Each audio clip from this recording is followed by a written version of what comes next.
Hi all, welcome to another Come Let Us Reason Together podcast. In the start of 2024, I got to spend the first week of the new year traveling to New Orleans, where I gave a couple of talks at the New Orleans Baptist Theological Seminary during their annual Defend conference.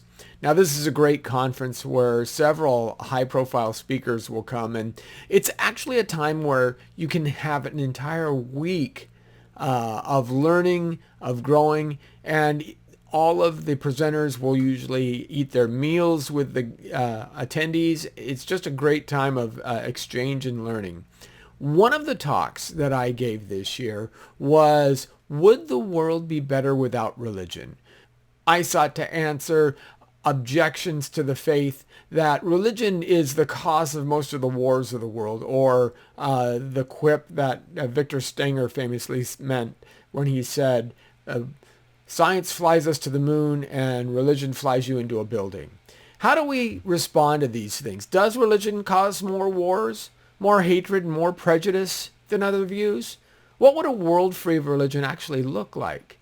Well, if we actually take these charges seriously, we can find out that there's truly no basis in them. So I hope you enjoy this next podcast here on Come Let Us Reason Together.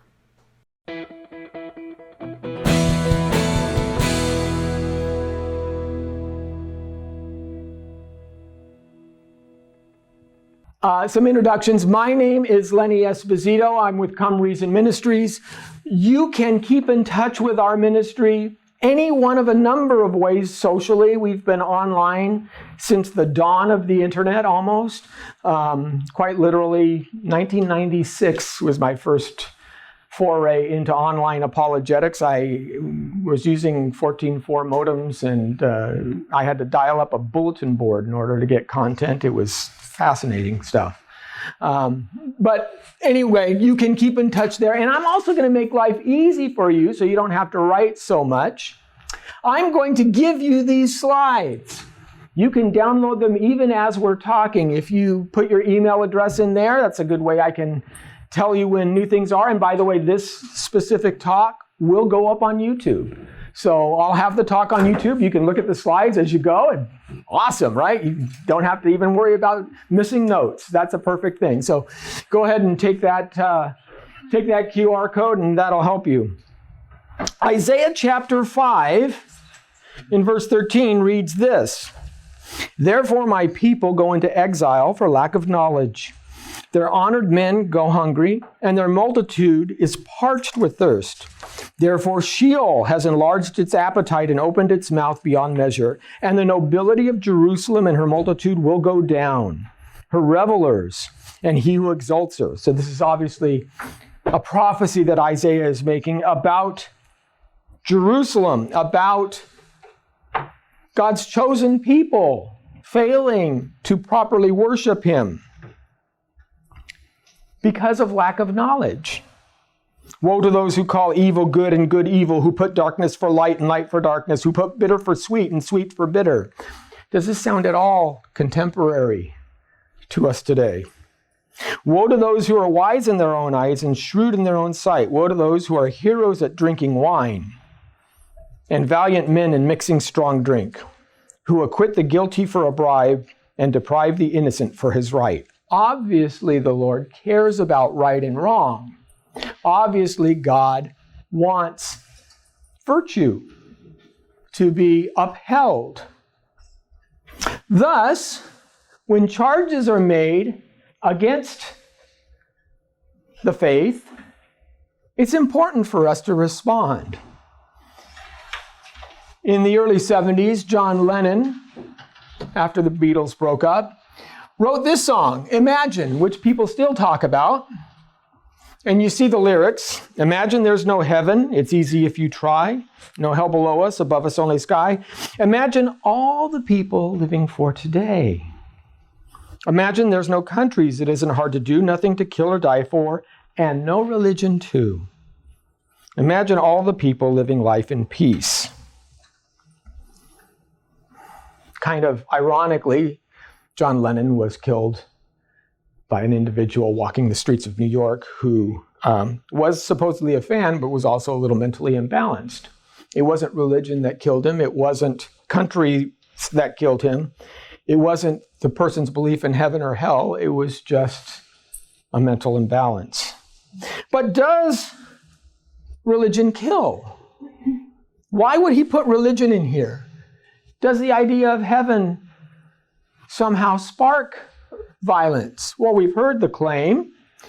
Victor Stenger, of course, made this famous aphorism: science flies you to the moon, religion flies you into buildings. Is that true? What do we do with that?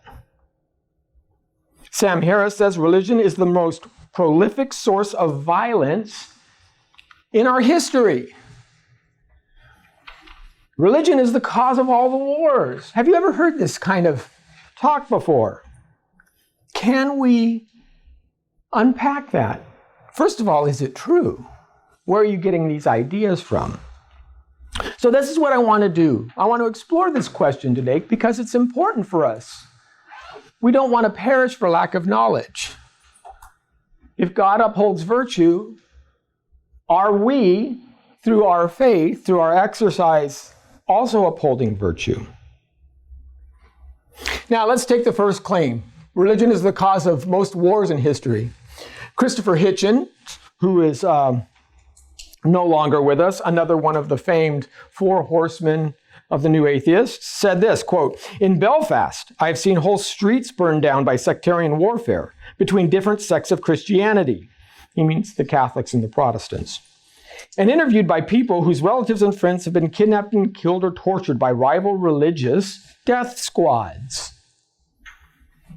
Now, was it religion that caused the wars in Ireland? Was it religion that was the impetus for the English wanting to take control and the Irish resisting? Or was it something more? Was it something different?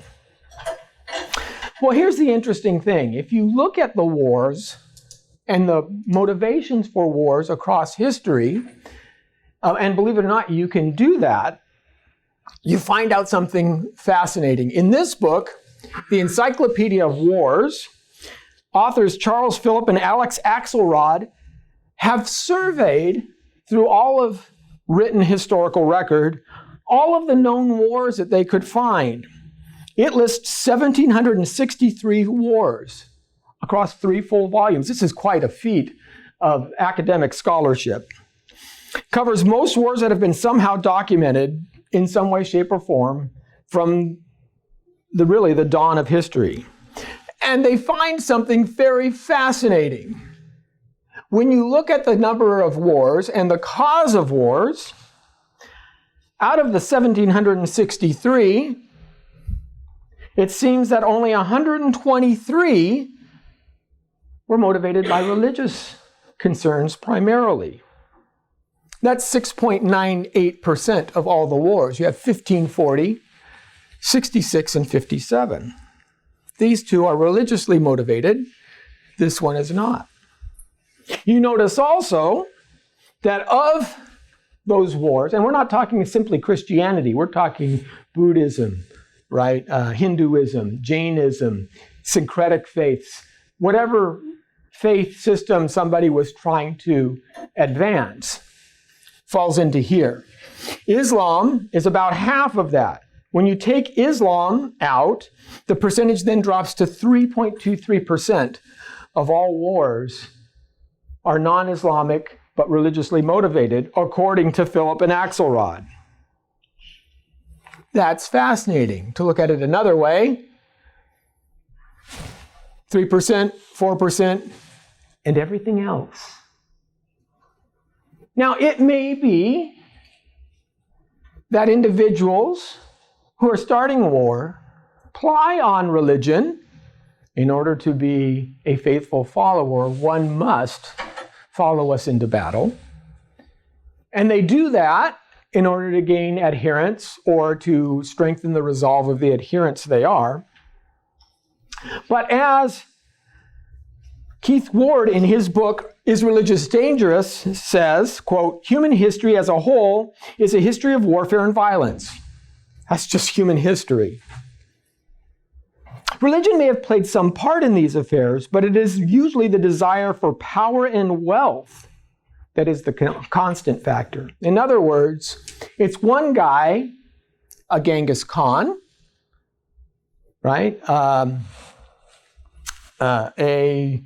battle between the 100 Years' War of England and France, the Spanish Armada, pick your famous battle through history. Alexander the Great sweeping down, the Babylonians, the Romans. When you start to think about it, these guys were all about conquest for power, for money, for land. Germany, Hitler wanted to expand the Third Reich. Russia invading Ukraine. Which faith was that motivated by again? You see the problem. So when we start really thinking about it, no, most wars are not religiously motivated. They may, again, talk about faith in order to keep their subjects in line, but it's not faith that's the driver. Now, what did I not mention? What's usually the first response to this?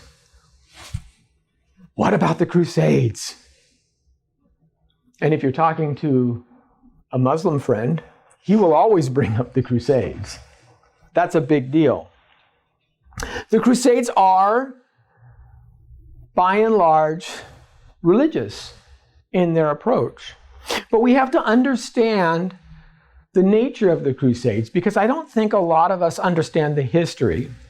So let's look at a chronology of Muslim expansion. This is taken from a post by Scott Fong.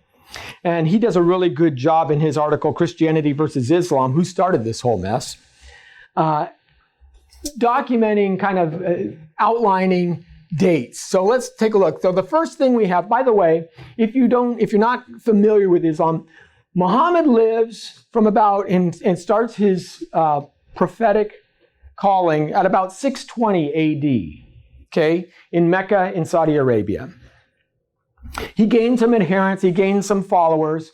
When he starts to get a little bit too big, now he thinks that what he can do is by preaching a single God, as opposed to the polytheistic cults that are already in Mecca. He thinks that by kind of coalescing around a single God, he could get the Christians and he could get the Jews alongside of him, and then together they could kind of take charge. That doesn't turn out too well. And when he starts to get too big for his britches, the Meccans chase him out of town and he goes up river to Medina. Now, Medina is a kind of an oasis of several different tribes and villages all kind of cobbled together. And it's there that Muhammad, from I think 627 through 632, starts to put his armies together, starts to attack caravan routes, and ultimately comes back and reinvades Mecca, takes control. But Muhammad dies about 632 AD. So within 2 years after that, though, the Muslim invasion of Byzantium begins.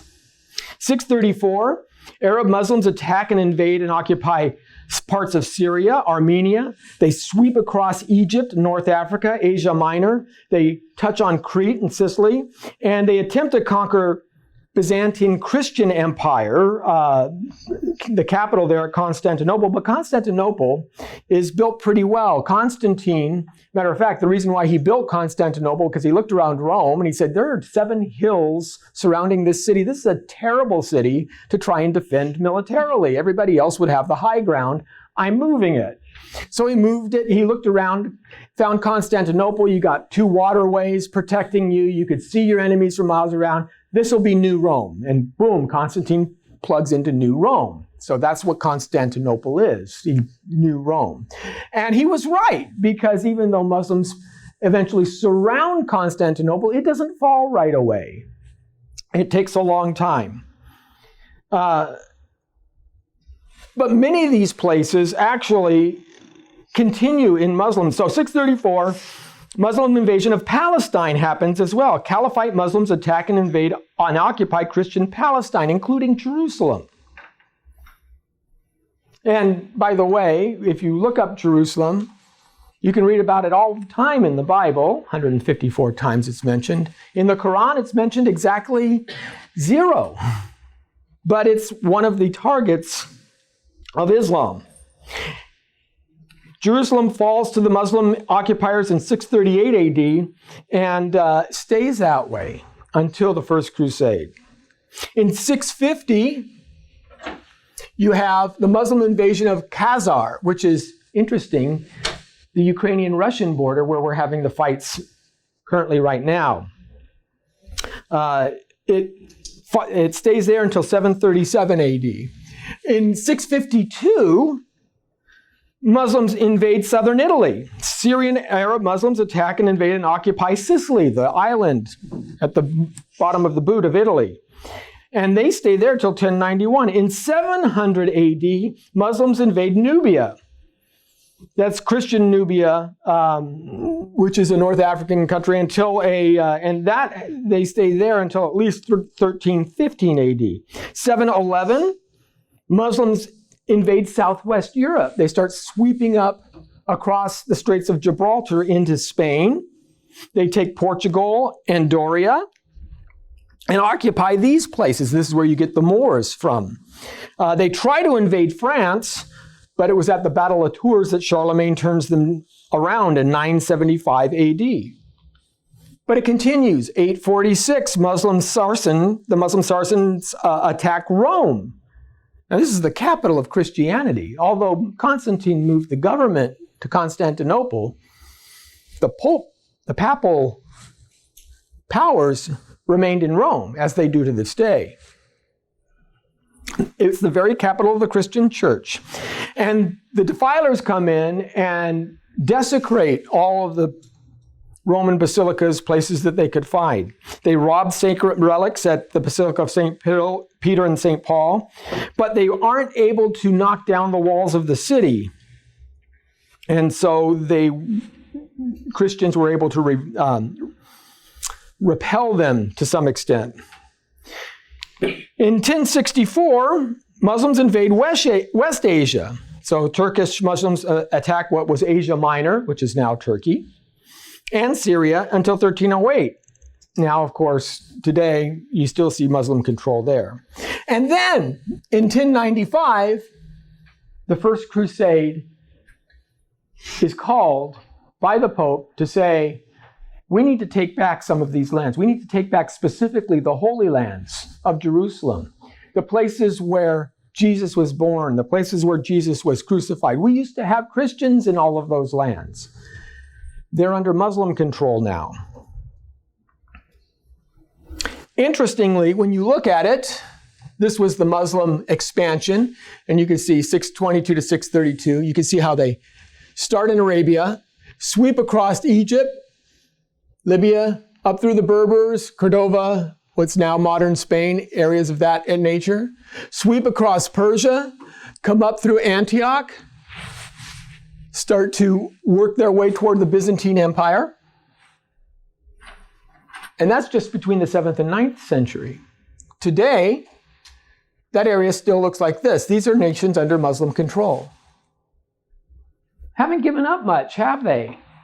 There's just one spot that seems to have changed color back to a non-Muslim rule. Guess what this area right here is?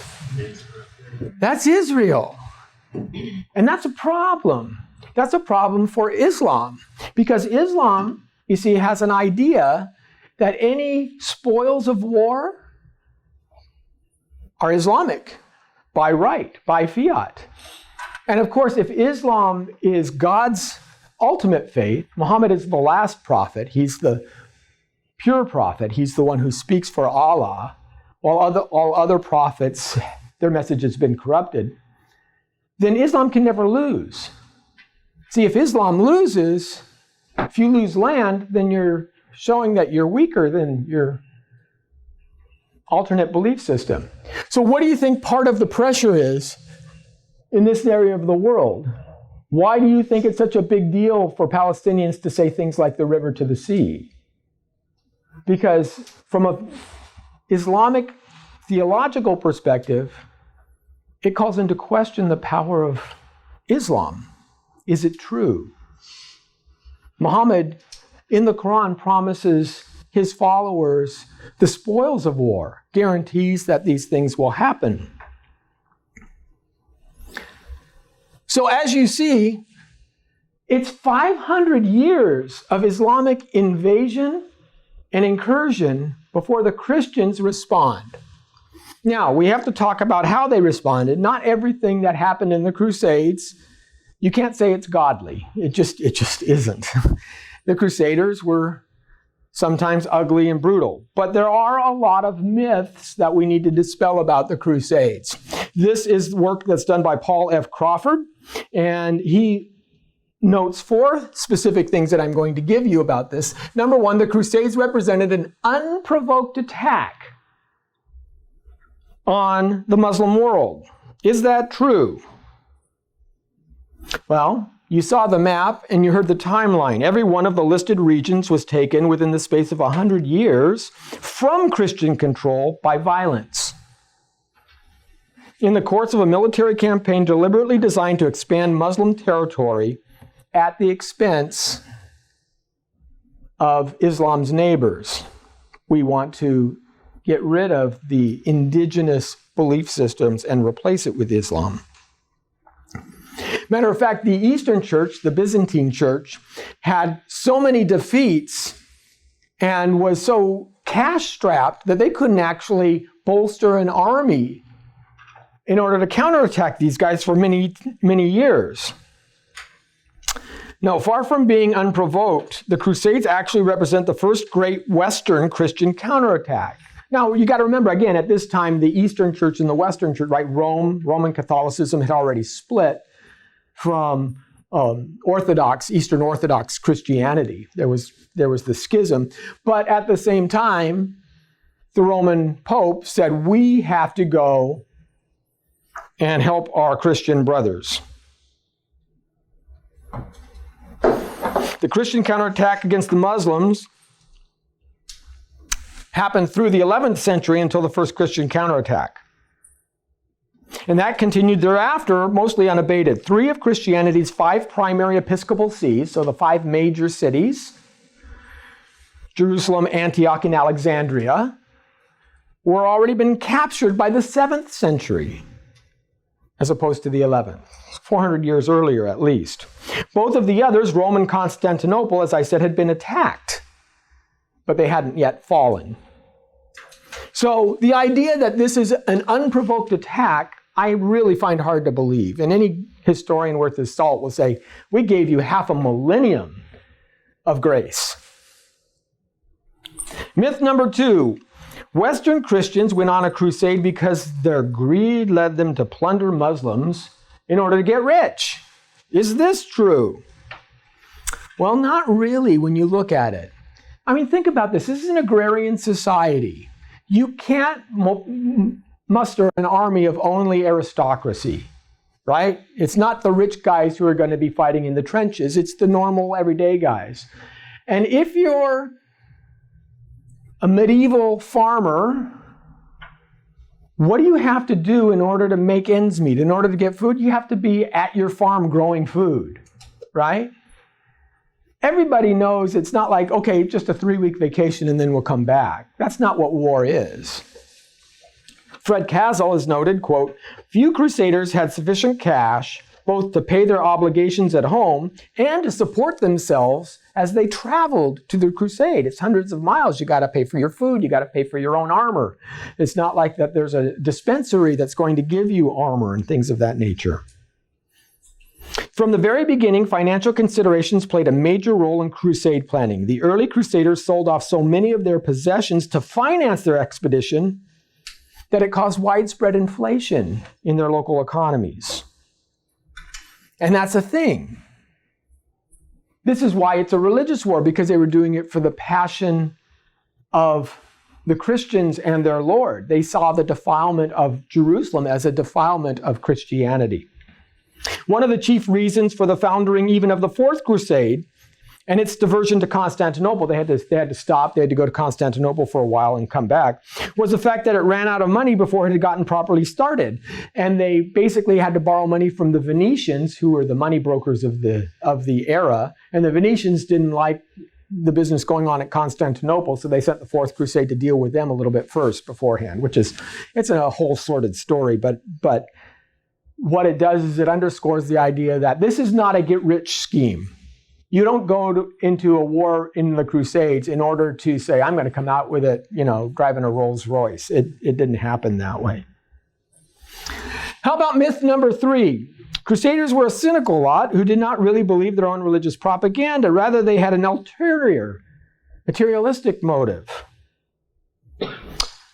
Well, first of all, the first thing I would say is, if this is true, then this isn't a religious war, is it? If this myth is true, then you can't blame religion for it, because you're saying that the religion was just a ruse, a guise. It wasn't the true motivation.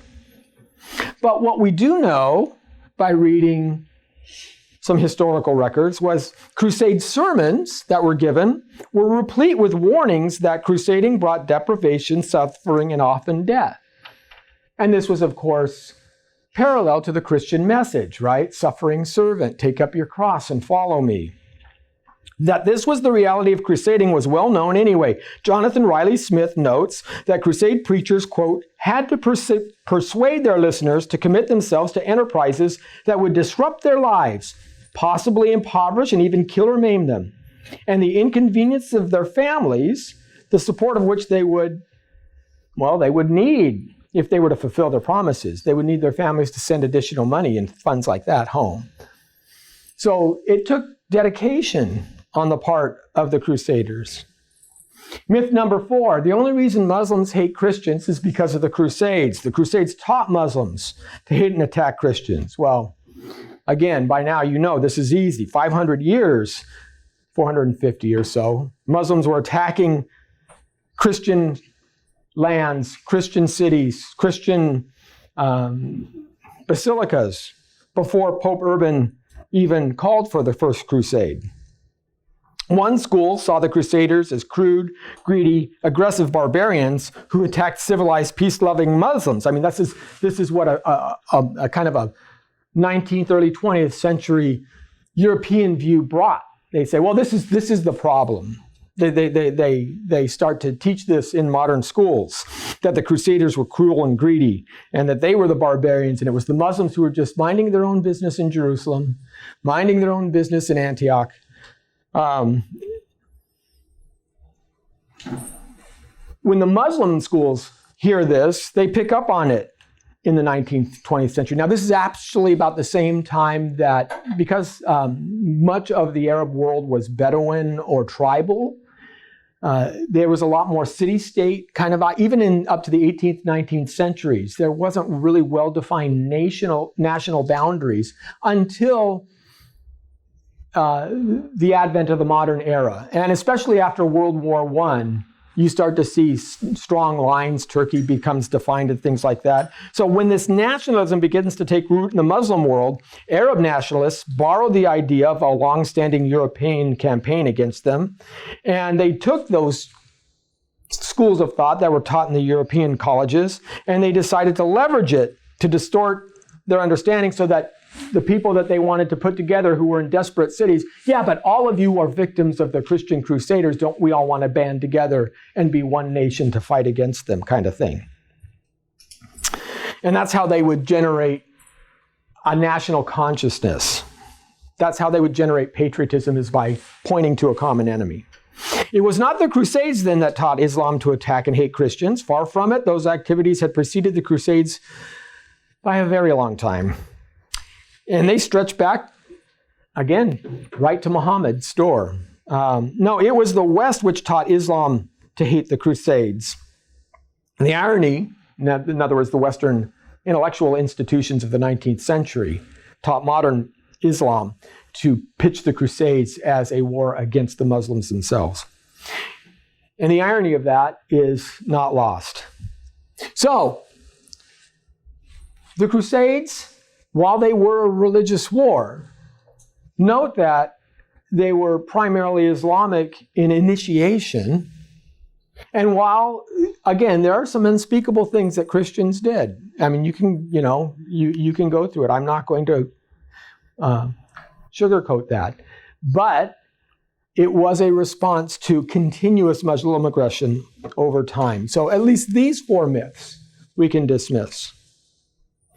Also, on the primary objection that religion causes more wars, we have to think about what we've seen in modern history. The greatest massacre ever occurred, ever imputed by the government of one sovereign nation against the government of another, is 26.3 million people. And that was 26.3 million Chinese during the regime of Mao Zedong between the years of 1949 and May 1965, which was an atheist governmental system. Communism, by its nature, is atheistic in its purport. The Walker Report places the death toll in China since 1949 between 32 and 61.7 million people. We really actually don't know how many people the People's Revolution of China killed, because they don't usually keep records like that when they're the victors. In the Soviet Union, Solzhenitsyn estimates the loss of life from state repression and terrorism from October 1917 in the Bolshevik Revolution to December 1959 under Lenin and Stalin and Khrushchev as about 66.7 million. So you have 26 million Chinese who are slaughtered by Chinese communism. You have at least 67 million slaughtered by Soviet communism. And if you want just percentages, Cambodia tops both. As a percentage of the nation's total population, the worst genocide appears to be that in Cambodia. More than 1/3 of the 8 million Khmers were killed between April 17, 1975 and January 1979 under the rule of Pol Pot, the founder of the Communist Party of Kampuchea. The deaths in the Tuol Sleng interrogation center in Phnom Penh, which was the capital of Kampuchea, reached 582 in a single day. So when an atheist complains to me about all the wars started by religion, how violent religion is, and you're looking at hundreds of millions of deaths through atheist communism, you have to say, I don't understand your complaint. Okay, maybe it's not wars that are the problem with religion, but religion does cause individuals to be motivated to do heinous acts. Remember the Victor Stenger quote. Well, let's look at suicide attacks. Does religion create terrorists and suicide bombers? Robert Pape, who is a scholar who looks at terrorism, took the data of 315 suicide campaigns around the world. He started in 1980. By the way, this is actually a fairly recent phenomenon. There were no suicide campaigns. There was no terrorism from 1945 to 1980. Not one. Not even in the Muslim world. Robert Pape says that the campaigns from 1980 through 2003 showed 315 campaigns of terrorism and 462 individual suicide terrorists. So what happened in 1980 and after? All the 18 campaigns from 1980, Pape noticed a couple of primary elements. Number one, it all happened in a country where there was some foreign occupation. In other words, it's not the indigenous people running the country. Somebody has control over the nation. Number two, it was a democratic country. And the people were rebelling against that. Only one of the 10 groups shared a religion with the occupiers, the Kurdistan Workers' Party in Turkey. What Pape says is, well, it's not religion that's motivating these suicide bombers. Primarily, It's foreign occupation that's motivating these suicide bombers. They want their own land back.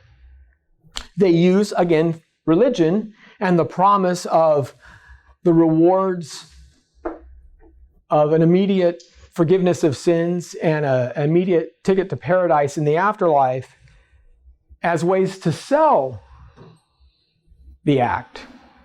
But the act itself is not simply trying to be faithful. It's a response to what is perceived as a foreign aggression.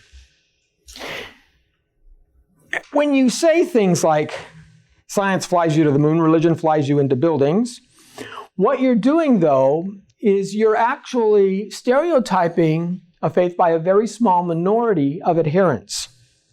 Keith Ward, again, argues that such a statement is vacuous unless you have in mind some specific religious institution you're accusing of being dangerous.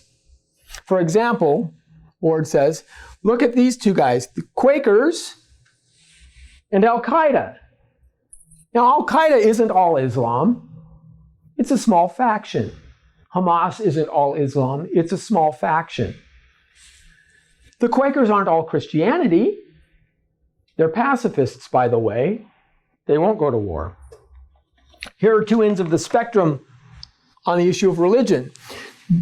Will the religion fly their Quakers into buildings? No, they don't go to war at all. So to say that statement is ridiculous. How many Quakers do you see as suicide bombers? Matter of fact, the fact that they're Quakers motivates their pacifism.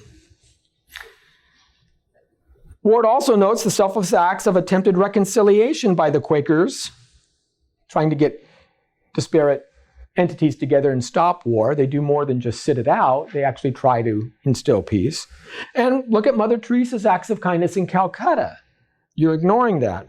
Ward concludes, quote, if religion were evil, it would aim at no good. Its devotees would act simply for the sake of pleasure or self-interest, or simply to destroy what makes the happiness or self-interest of others. Alistair McGrath, when he's answering Richard Dawkins on this point, says, quote, Madame Roland, French noble, was brought to the guillotine to face execution on trumped-up charges in 1792. As she prepared to die, she bowed mockingly toward the Statue of Liberty in the Place de la Révolution and uttered, Liberty, what crimes are committed in your name? Yes, if you approach liberty from an idea of I can do whatever I want to have no governing body over me, ultimately what you get is hedonism. You get the Lord of the Rings. Not the Lord of the Rings. Wow, that was the Lord of the Flies. Different book. Completely different. Yeah. Lord of the Rings would be actually an okay thing to ultimately run against. Anyway. So, we don't judge a religious system by its abuse. And by the way, that's your answer when people ask you, well, what about the Christian who blows up abortion clinics? Well, he's not following Christ. You never judge a religious system by its abuse. How do we judge a religious system? We judge it by Jesus. What did Jesus do? What did Jesus teach? Turn the other cheek. If someone compels you to go with him a mile, and that was, imagine you're trying to get the crops in, right? You're trying to farm. You only have so much sunlight. You're lucky if you're going to eat tonight. And the Roman soldier comes up and says, no, you're going this way with me, under penalty of the spear. Carry my pack. You're not much more than a slave. And Jesus says, okay, walk with him the mile, then go another. Wow, that's a different message. Yeah, but the world would be better without religion because really religion smothers science. Now there are other sessions that have been unpacking this, but I did want to mention it. I don't want to necessarily discount this, so I'll talk about it briefly. In his talk, Stephen Pastore, or actually his paper, he writes, quote, the tragedy of religion stifling science. He says, organized religion has stifled science for more than 1,000 years. Most of us are familiar with the story of Galileo, who discovered that the earth was not the center of the universe, nor even our sun, but that we were merely one speck among uncountable billions. That's not quite what Galileo discovered, but okay. The church put a stop to him with a threat of torture and death. The same was true of medicine. The study of human anatomy was forbidden. Okay, so is that true? How many of you have heard the story of Galileo? How many of you have heard at least the claim that Galileo was an example of anti-science and he was jailed for that? Yeah, that's not true. That's not what happened at all. First of all, Galileo was an abrasive kind of guy. He was one of those guys, he was pious, he was a believer, he was a Christian, but he rubbed people the wrong way sometimes.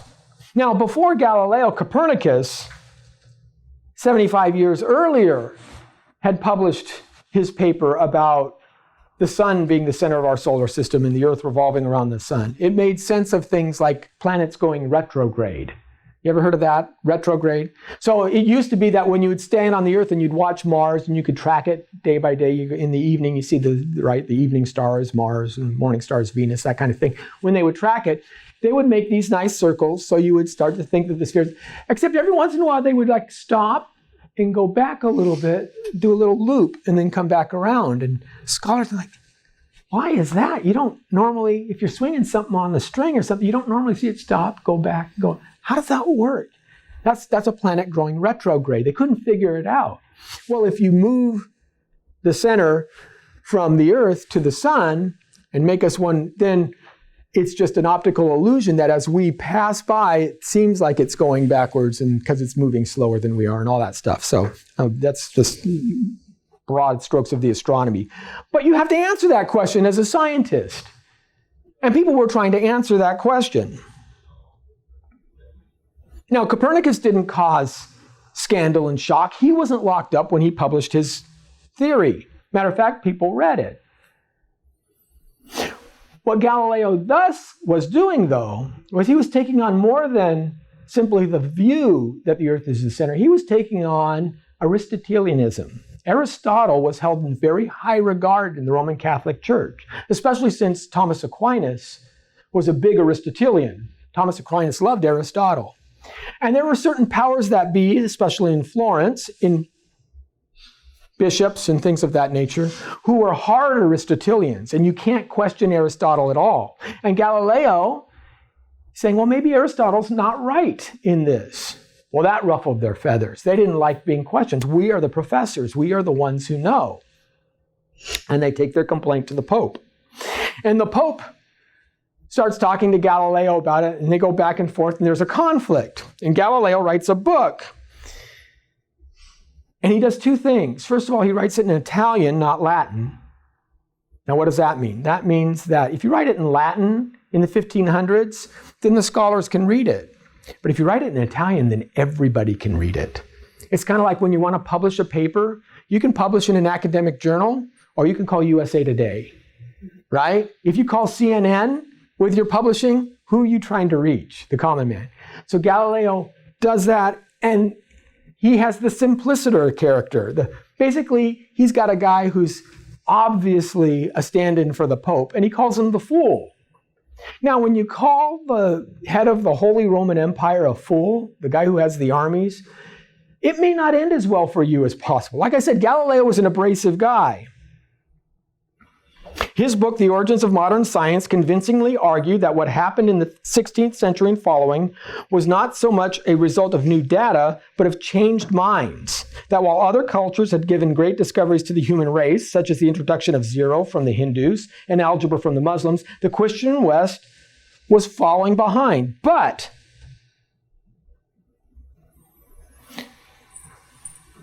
as that begins to happen, the Christians start to build on their idea that God is a God of order. God is a God of creation. God is a God who will set things in a way where we can discover them.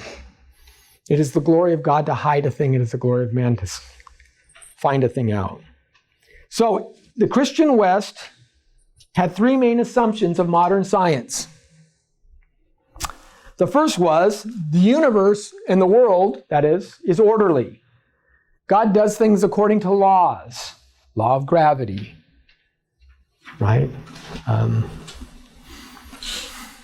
Newtonian law, things like that. It's orderly. It will behave the same way tomorrow as it will today, as it has yesterday.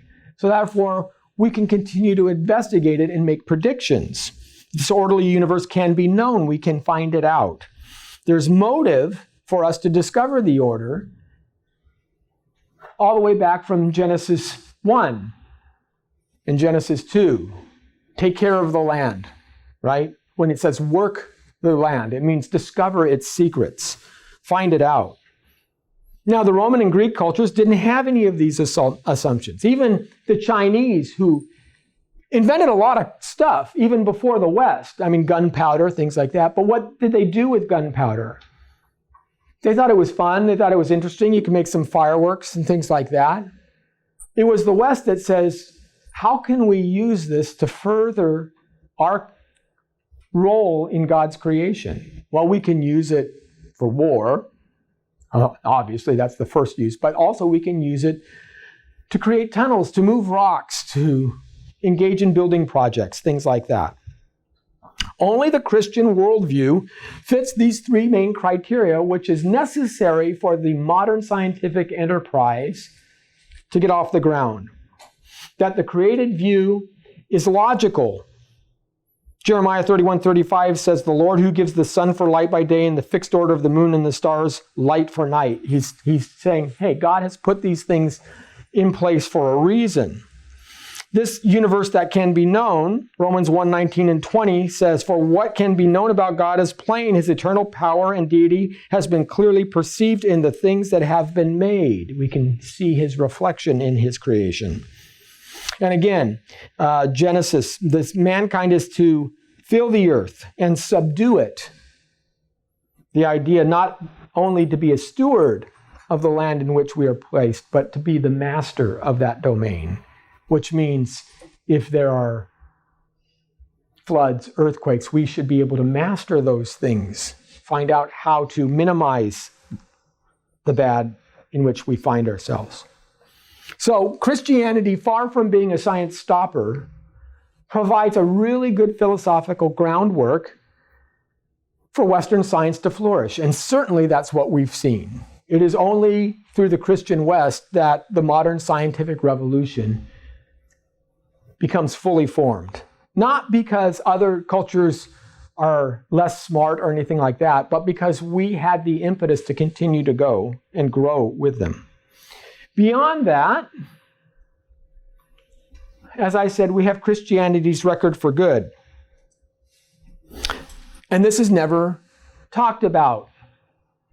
If someone's objecting to, all the religious evil in the world, you say, well, what about Mother Teresa? Well, she doesn't count. From 1948 to 1997, Mother Teresa, first of all, before that, she taught at St. Mary's High School in Calcutta. But as she traveled there, she saw the poverty of the Dalits, the underclass. And when she looked outside the convent walls, she was grieved in her heart that image of God bearers would live in such suffering and such poverty. And in a Hindu society where karma is the rule, if you're suffering, it must be something that you did in a past life. You're paying for past sins. So you don't give the beggar a piece of bread, maybe you kick him because, in the past life he was a murderer or something. But in 1948, she received permission from her superiors to leave the convent school and devote herself to working among the poorest of the poor in the slums of Calcutta. She had no funds. She was dependent on divine providence, and she started an open-air school for slum children. Soon she was joined by voluntary helpers and financial support that made the sisters flourish. How do you account for that? How do you account for that in a secularist framework? William Wilberforce, 26 years in the 17th, 18th, and 19th centuries. He struggled to abolish the slave trade. In 1803, he was finally successful in abolishing and making slavery illegal. in the UK. And by the way, it is the first nation in the world ever to do so. No other nation on earth has illegalized slavery until the Christians did it. Slavery was universal. Sometimes it was worse than that. If you look at the Aztec Empire, archaeologists are now saying that over a 100-year period, the Aztecs probably offered up to 80,000 live human sacrifices in a 100-year period. In 1 century, they found the skulls of so many people who were sacrificed. It's barbaric. William Booth in the Salvation Army, coming out to feed the poorest of the poor in England. George Mueller, who, after a cholera epidemic in Bristol, England, decided to open up an orphanage and established in the next 60 years care for over 10,000 orphans. How do you explain this? What about Christian missionaries? In 2005, Hugo Chavez, who was a South American dictator, expelled missionaries from his country. And the article in the Los Angeles Times reports, quote, some anthropologists and government officials cheered Chavez's action, saying the expulsion was a welcome conclusion to a 60-year debate in Venezuela over whether the evangelicals threaten cultural diversity by forcing assimilation and modernity on tribes, even as they delivered much-needed services. So they were coming in to provide medical care, but they're also trying to clothe these people, teach them, bring them to school, which is what most of Christianity does. They say the problems posed by the missionaries are not espionage or unbridled capitalism, but the religious and behavioral changes that the missionaries force on tribes in exchange for material and medical help. You can hear the motto, you can't change those people. You're forcing your abject or your Western imperialism on them.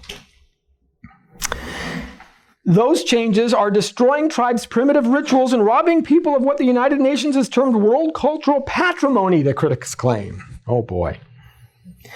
New tribes' activity amounts to cultural genocide for which the state has to share responsibility, anthropologist and former Senator Alexander Ludzo said in an interview in Caracas, the capital of Venezuela. However, the people who are being served, well, they say something different. Ingrid Turjan, a city council member and member of the Yunganga indigenous community in the village of Toki, which is 6 hours away by outboard motor from Caracas, said those who oppose missionaries want to deprive indigenous people of the advantages of modern life. Hey, maybe we don't like living in grass huts with no heat. She says, quote, for them, we're like animals in a zoo that people should pay to come see so they can charge admission, publish their books, and take pictures. I love that. Turjan said, they want to deny us the progress that they want, that the entire world wants. What? So it's easy to be the anthropologist and say, oh, the parsimony of these people, don't keep us like monkeys in a cage. You know what? We don't want to die of cholera or malaria. We want those antiviral drugs as well. You know, we want to kind of work less hours in the day and get more food. We'd like to be able to attend to our sick children. We'd like to learn things. Maybe that's not so bad.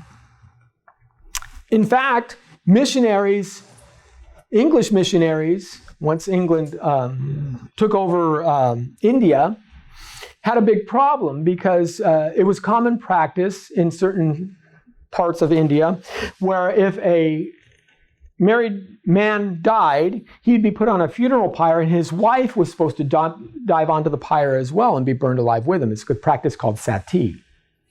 And there's a famous story, I think Robert Anderson was the commander of the English forces there, where the governing body of the local area says, this is our practice, this is our tradition. You can't rob us of our tradition, it's our native tradition. He goes, well, that's fair, I agree with you, but we English have a tradition too.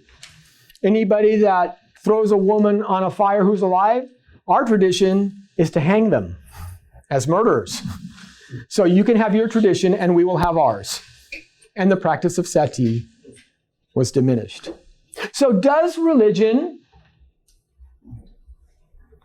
kill? Would the world be better without religion, or would it be better with religion? Dr. Robert Woodbury has done a phenomenal study where he looks at all of the nations in the African continent. And the African continent was pretty much colonized, only 150 to 200 years ago is when the Western folks really started to come into the African nations. And he says, if you want a thriving African nation today, what you have to do is you have to send in a 19th century Protestant missionary. That's the difference. The Muslim areas never developed. They were poor, they were downtrodden. The Christian areas would do, the first thing they would do is try to teach the locals how to read. Why? Because they wanted them to read the Bible. We are people of the book. And scriptures are important to us. So this is why the Gideons, well, not the Gideons, but the Wycliffes and the translators go into an area and start to create even alphabets and written languages for tribes who were only oral. And what happens is when people start to read, when people start to go to school, and by the way, Christianity has never made a distinction between men and women, between male and female in education. Everybody gets to learn. And when you learn, you avail yourself of the knowledge of all humanity. You get to read how better watering practices or better fertilizing techniques will improve your crops. You get to learn some basic techniques on how to treat your sick, how to stay healthy, what things you can and can't do. You start to organize into societies that, will have benefits for the individuals. And Woodbury has shown quite clearly that it is Christianity that lifts a society to a more stable environment, at least as what we've seen in the African continent. So, would the world be better without religion? I can't see how it would. Any questions? That's a lot of stuff I threw at you guys. That's like the whole world history there. But hopefully it gives you an idea that when somebody says these kinds of things, you say, well, let's think about this. Let's don't just say, you're full of it. Wait a minute. What do you mean when you say that the world would be better? Better in what way? What way does religion hinder human development? And what ways has religion benefited human development? Can we talk about this? And what religion specifically are we talking about? That's another aspect of this that we really need to cover, because religion is such a broad topic that you can almost throw anything into that bag. So let's get specific. Which faiths? Because usually if they're talking to you here, they're talking about your faith, not just, right? They're not talking about Jainism. They're not discussing, nobody wants you to be we got to ban Mithraism. That Zoroastrian stuff is just got to go. That's not what they're objecting to. They're obviously objecting to modern Christian understanding. So you want to engage with those kinds of things. Any other thoughts, questions? Yes, ma'am. I believe I understood the examples that you were giving towards the end about Christian good, especially in regards to missionary aspects. But a little bit towards the end there, I think I got a little bit of confusion. There was a bit of a mixture of Christianity and Western ideologies. Sure. Versus other, such as Eastern or Latin American, okay, other ideologies. Yeah. Where would you separate that cultural line versus that? That's a great question. So I wouldn't say that in order to bring Christianity into a culture, the culture needs to look like Western Europe. That's a falsehood. And actually that can sometimes do more damage than it should. There are several stories of missionary tribes who not only, they would roll in to a facility and they would start passing out rice and they would want to get people baptized, but then they would try and dress them up in like Elizabethan clothes. You need to be proper, right? And these are Bushmen. These are guys who would just they felt constricted. Clothing is not Christianity. Yes, I understand that there's a propriety, and that's what they were, especially in the 19th century, that's what they were reacting to, is like the naked savage kind of concept in their mind. But first, we have to say, what are the basics? What are the fundamentals? Those we have to carry, because Eastern Orthodoxy, Roman Catholicism, Western Protestantism, they all agree on the fundamentals, what C.S. Lewis would call mere Christianity. Secondly, we want to say, what is the betterment of these people? Now, there are certain traditions that every culture has that they should be celebrated for, because that's your heritage. That's how you understand who you are. The question is, do those traditions themselves violate some central aspect of the Christian faith? If it is, wives should be sacrificed because their husband died, that's something that we draw the line at. If it is even perhaps polygamy, that may be something that we want to talk about. I wouldn't ban polygamy immediately. I think that's what happens, and what has happened throughout history is some of this stuff naturally grows out of a strong and steep and sturdy Christian foundation. So you got to be, and then if there's things like dress or aspects like that, you just want to say, well, as long as you can do it and not offend Christ, if that's fine. If it's worshiping pagan deities, then you have a problem. And this is where you get something like hoodoo in Haiti and things like that, where you get this syncretic mixture of Christianity and a kind of a pagan occult witch thing. And the Roman Catholic Church didn't stamp it out. And now you have something that's different than Christianity. So like worshiping false gods and demons and things like that, that's where I would draw the line. What you wear, celebrating the harvest, I wouldn't necessarily say that that's something that we have to draw the line at, as long as we recognize that we're not burning incense to a deity, that we're just thanking God above for the harvest, and there's no, but you have to tread lightly when you're a missionary and coming into these things. And Christianity is going to work better when the indigenous culture feels that it is part of who they are, as opposed to something foreign that's just trying to be stamped upon them. So yes, you have to kind of use your head and understand. That's why many successful missionaries are the ones who go in there and live in the culture for many years, and they understand what their triggers are, they understand what their values are, and they can kind of start to make this. It's really an interesting, and I unfortunately don't have all the examples, but there's times where in warrior cultures, it just makes no sense to say, lay down your life for the sake of others, right? No greater love has a man than this, than he lay down his life for his friends.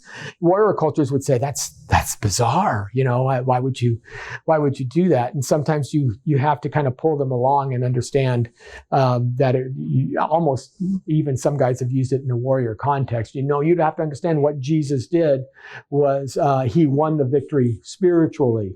And so by laying down his life physically, it's a spiritual victory, and then it starts to, you put it in those type of terms, and they start to get it, or something like that. But yeah, you have to very much understand how they're processing it, because most people across all population groups still have the law of God written on their hearts, right? So there's certain things.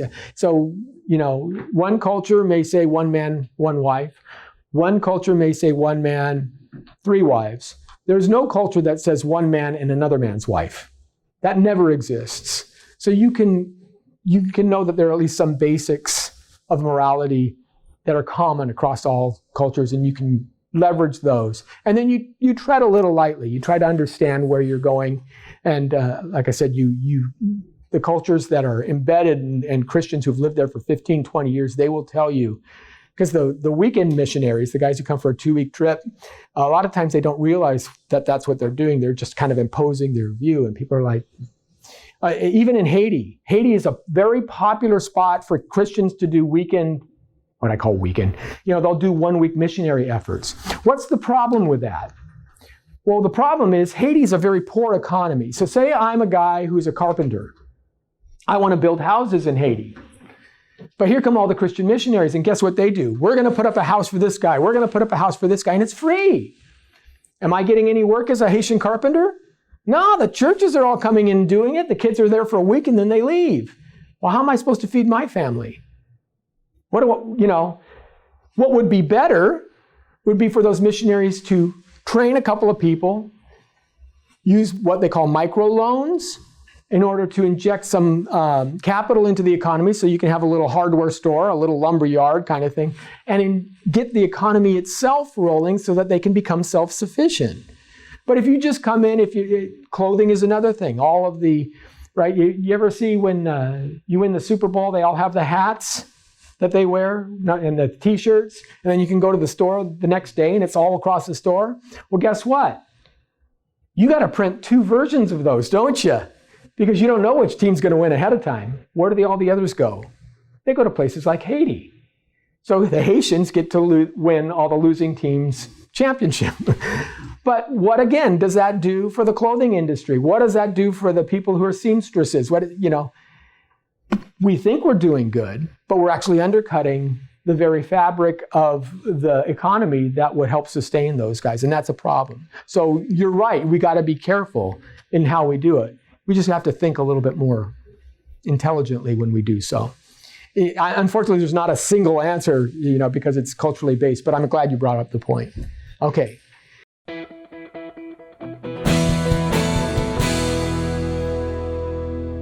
Thank you for watching this Come Reason video. I hope you enjoyed it. If you'd like to see more videos like these, consider subscribing to our Come Reason YouTube channel by clicking on the subscribe button. And you can follow us on social media. Lastly, if you'd like to help keep these kinds of videos free, consider providing a donation by clicking on the donation button beside me. Thank you.